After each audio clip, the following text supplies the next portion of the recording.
very dispossession they suffer. This means that Palestinians listening to Said's suggestion are asked to consider that they suffered something that is comparable to what their oppressors have suffered. Palestinian resistance to the analogy is understandable on such grounds, especially when their oppressors do not seem to draw the analogies themselves. Of course, the Nakba and the successive expulsions of Palestinians from their lands is not precisely the same as the expulsion of the Jews from Europe under fascism. The analogy is made all the more complicated by the fact that it was the Zionists, often those who had been expelled or who needed to flee, who then expelled in turn. For Said, then, to ask Zionists to embrace the diasporic character of their own history and ethical sensibility is at the same time to ask them to come to terms with their own policies that forced other people out of their homes and off their homeland into an unchosen diasporic condition. We should not underestimate how very difficult it is to narrate and to show the history of the Nakba, as we saw when in the spring of 2012, right-wing Zionists violently interrupted the efforts of Zochrot in Tel Aviv to commemorate the Nakba in what has become Israeli public space. My sense is that in this writing, Said is quite mindful of this difficulty, and he's seeking recourse to the diasporic trend in Jewish cultural self-understanding precisely to heighten and to generalize a commitment to the rights of refugees. It's only consistent for a people to affirm their own rights to be relieved of statelessness, their rights to sanctuary under conditions of persecution, and to make that case by establishing the general and transposable character of such rights. In other words, even if you just wanted to make the case for Israel, right, that Israeli state formation is based on the fact that Jews have a right to be relieved of statelessness and a right to sanctuary under conditions of persecution, you would want to say, surely, like every other people, like every other population in such a circumstance. In other words, you want the generalizability and transposability of the right so that it could be applied to your case. You wouldn't explicitly formulate the right only for us and for no others. I don't think so. It would be rough if it could be done. But I think that transposability and generalizability is there in the argument. And so then the question is, how is it transposed? Where does that transposition stop and for what reason? Reparation begins precisely through a recognition of the general and transposable character of the rights of the stateless to the political conditions of belonging, whether that is considered as a right to citizenship within an already existing state, or the right to form a new state, or a different kind of exercise of political self-determination that may or may not take state formation as its final aim. Second, to be against nationalism seems commendable if not necessary, but if a people are deprived of the fundamental conditions for national belonging and political self-determination, does nationalism not take on a different valence? A national liberation struggle for basic rights of citizenship is not quite the same as the nationalism of a nation state that continues to exercise colonial control over a population deprived of full rights of political self-determination. Even as we know that the first kind of nationalism can convert into the second, they remain analytically distinct. And even though the nationalism of a militarized and occupying nation state is not the same as the nationalism of a people developing a unified resistance to the condition of damaged rights, occupation, dispossession, and expulsion, there still may be reasons to be wary of both kinds of nationalism. Under certain conditions, every form of nationalism can convert into that heightened and destructive form. Indeed, is binationalism the linking of two nations and two nationalisms? Or can the ethos and practice of binationalism operate as a check on heightened nationalism? Is binationalism the presumption of two equal nations, equally nationalistic? Or does it imply a critical relation to the nation state and to its own inherent form or potential form of nationalism? One can emphasize the bi of binationalism, or the hyphen that sometimes enters between the bi and the national, even the proposal of a relative autonomy of both nations within a single state or administrative structure that establishes equality presumes that the one is next to the other, that the very boundaries established between the two are already part of the very definition of each one. There's no purely autonomous space without a border that has always to be negotiated, which means precisely that there is no autonomy without a negotiated relation to the other. In other words, I would say there is no political autonomy without the acknowledgement of the other, which suggests that there may be an ethical relationality that subtends even the concept of political autonomy in such cases. That's another controversial view, though. I can hear Zizek saying, no, that's not right. But he can come later and say what he wants to say. So even separation, as we know from other domains of catastrophic intimacy, is usually a way of having a very long-lasting relationship, and often not on the best of terms, right? Okay. Said is, of course, not the only referent in the Palestinian history of binationalism. In the 30s and 40s, some Palestinians became interested in binationalism in order to establish a firmer framework for entrepreneurial alliances with Jewish settlers in an effort to extend their markets throughout the region. The idea was to link authorities mainly for the purposes of strengthening market relationships. The point was not political determination, but economic collaboration. And so that version might well count as non-nationalist undertaking. In a different vein, Rama Abu Odeh has argued in A Defense of Binationalism that Palestinians would be brought into a one-state structure that would appeal to international law rather than political rights of self-determination. Palestinians would be required, in her view, to give up their status as independent national subjects and become citizens of Greater Israel. That view then relies on a rather substantial intervention by international law into Israeli constitutionalism. Probably not very practical, given that Israel is seeking to defund the International Criminal Court as we speak. Would such an Israel still be based on principles of Jewish sovereignty? Would Palestinians still have to bear allegiance to Israel as a Jewish state, as they must do now? Would they, like contemporary Palestinian Israelis, suffer second-class citizenship, yielding housing and education rights to Jewish citizens, especially those who served in the army? And would they continue to have their rights of mobility and expression restricted? Would the state of Israel ever agree to a one-state solution that would surely imply the loss of Jewish demographic advantage? That answer is no. It's doubtless important to remember that Netanyahu also wants his own one-state solution, one that would lay claim to the entirety of the West Bank as part of Greater Israel, and establish cantons on the model of South African Bantustans. But one question I would just keep open is whether the kind of federated authority that some binationalists put forward has to resolve into the Bantustan model, or whether it could actually lead to a much more egalitarian model. But that's maybe another question. In any case, Odeh's proposal only makes sense if the constitutional state she imagines is one that can guarantee equality for all citizens, and that would require the full undoing of Jewish sovereignty and colonization as the basis of the state itself. She calls such a state Israel, but she does not exactly lay out what Israel would need to do in order to become such a polity based on constitutional principles of equality. Salim Tamari has argued in The Double Lure of Binationalism that binationalism names a wish and an aspiration, the end result of a political struggle, but without a clear understanding of how such a wish might ever be realized. For Tamari, writing in 2000, binationalism remains a wish precisely because it does not include a set of programmatic proposals for its realization.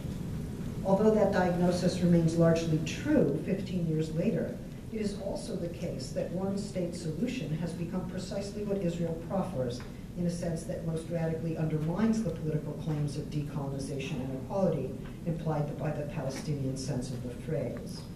As a result, it is important to note that neither the one-state nor a two-state solution can be built on the unaltered ground of colonization. It also means that Palestinians are more or less likely to call for a one state if the one state that ends up being realized is the one that has to come.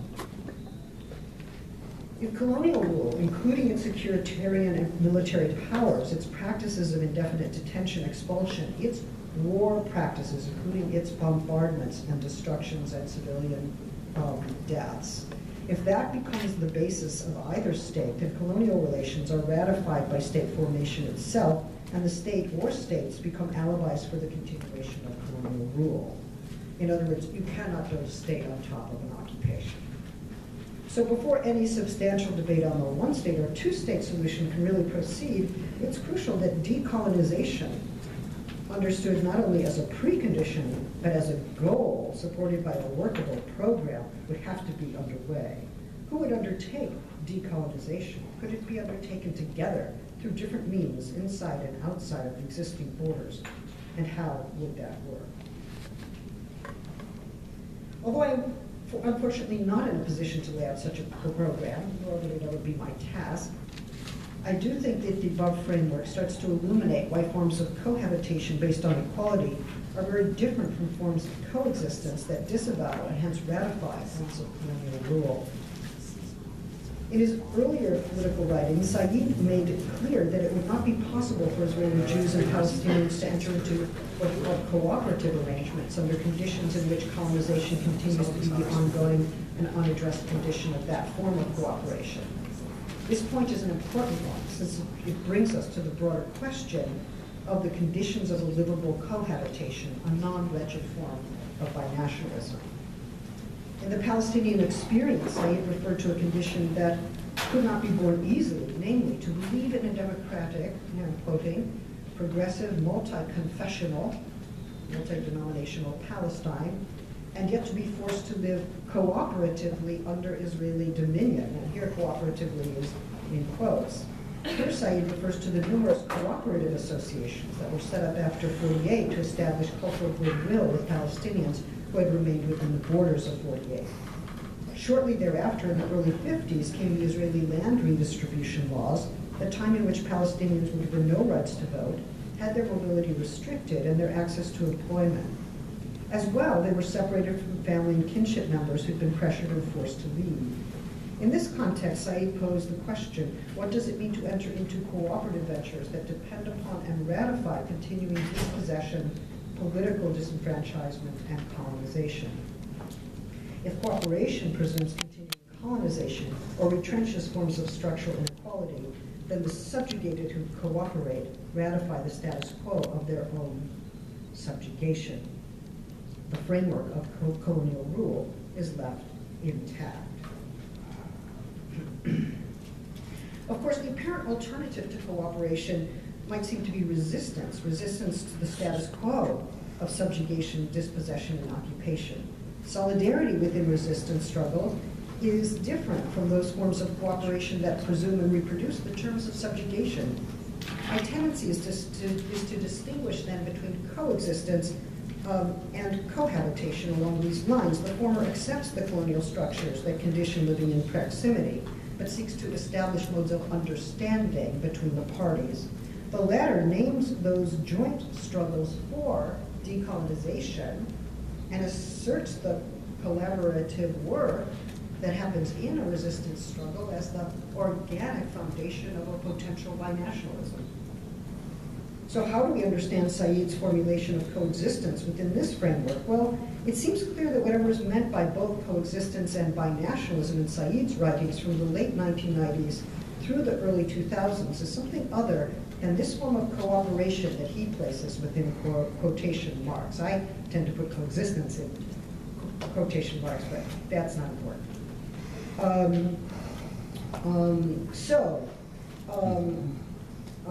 There are now, of course, cooperative enterprises, mainly within the State of Israel, that continue to believe that the small incremental steps taken by communities of Palestinian Israelis and Jews will be part of the organic development of larger, more encompassing forms of living together. whether understood as part of a two-state or one-state solution, or as some anarchists prefer, a non-state-centered form of ethical sociability.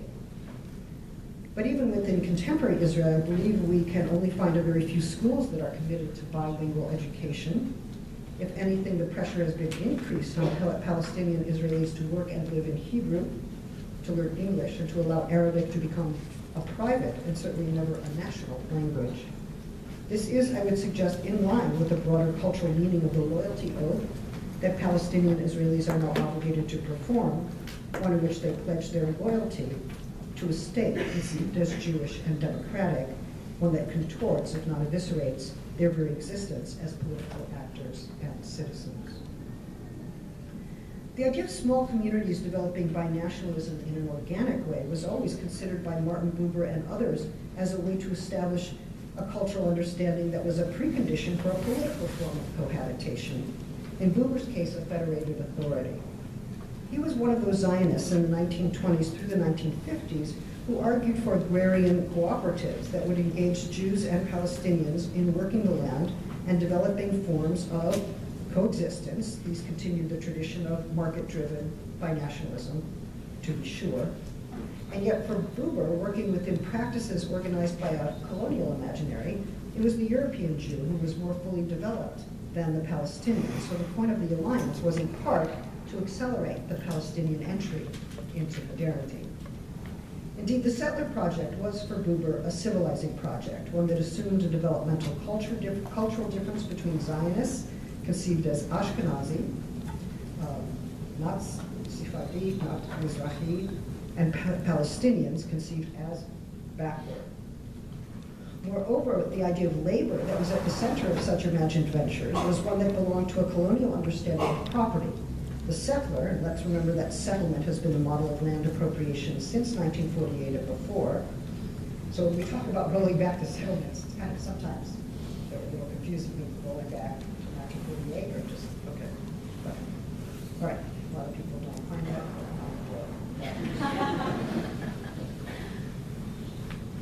A little history can be helpful.